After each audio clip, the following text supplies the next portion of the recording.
friends, welcome to art class. We are going to continue with our lessons today, but a few things that you should know are, if you haven't checked in yet on Google Classroom, there is a post on the stream welcoming you. Please make sure that you give me a little comment so that I know that you are here. You can do that after you watch this video, as long as you do it within our class time frame. And if you have any questions about the video that you are going to be watching right now with a demonstration of what we are doing today, feel free to type the questions in right underneath that post. Just add a comment and I will be sitting at my desk waiting to help you.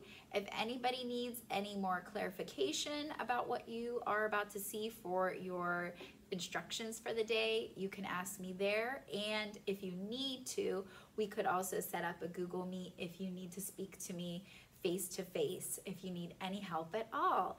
So don't worry, you're going to do great, and we're going to continue with making some really fabulous artwork.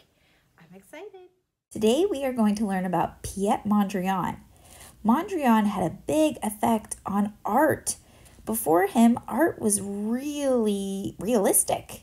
Nobody was making art like him. This non-representational art was his own style, and it's art that doesn't show a person, animal, or thing.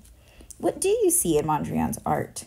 We see different shapes and lines, vertical lines, horizontal lines, rectangles, and squares. Why do you think he made his art look like this? He wanted to show that art could be anything. Art could be the most basic things, the most basic lines, the most basic shapes, and the most basic colors. Now, the two shapes we see the most in Mondrian's work are the square and a rectangle. Now, the big difference between a square and a rectangle, do you know what it is? It's the sides. The square has 4 sides that are all the same, but the rectangle has 2 short sides and 2 long sides.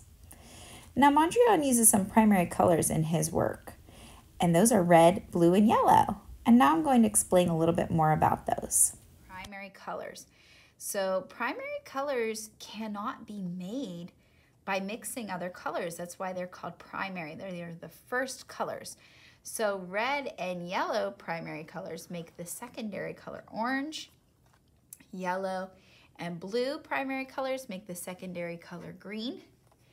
And blue and red primary colors make the secondary color violet or purple. So we are just sticking with the primary colors for our project. Now today we're only going to be doing the first step of our project, and you're going to have some options because everybody has different supplies at home, and I don't think there's a right or wrong way to do this. So you will need some sort of white paper. You can just use your computer, like copy paper is fine that you get out of your printer. And if you have something better, like painting paper, like thicker paper or cardstock, then you can use that too. So use whatever you have. Now, a couple options are you could make yours out of paper. If you have any construction paper at home, we're just going to be working on the white lines, or excuse me, black lines, and we are going to use some scissors, and you can just cut in a line. Now, I know that you will not be able to cut as straight as me, and that's okay. You can cut these strips apart, and you can use a glue stick, put some glue on the back, stick it down. If you don't have a glue stick, if your family is brave enough to let you use some liquid glue, then go for it. You can glue those down. They don't have to fit perfect. You can glue different parts and pieces. So if you have black paper, that's something that you can do. If you don't have black paper, you can just use a marker. And if you have something to help you make a straight line, you could use a ruler or even like a piece of cardboard, like I am using part of a cut cereal box. And I can draw some lines like that. Now, is my line absolutely perfect? No. Does yours have to be? No, of course not. So it's just fun making some different lines like we've already learned about. We learned about vertical lines. Remember, vertical goes up and down. Horizontal, side to side. So try to fill your paper with all different vertical and horizontal lines. So I'm going to work on that right now.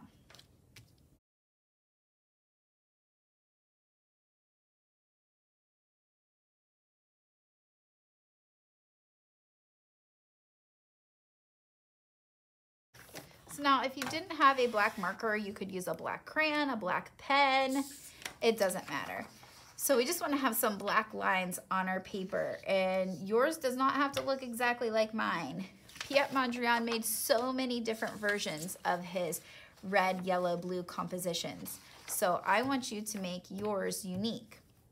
Now, if you would like to, you could even paint lines if you have paint at home.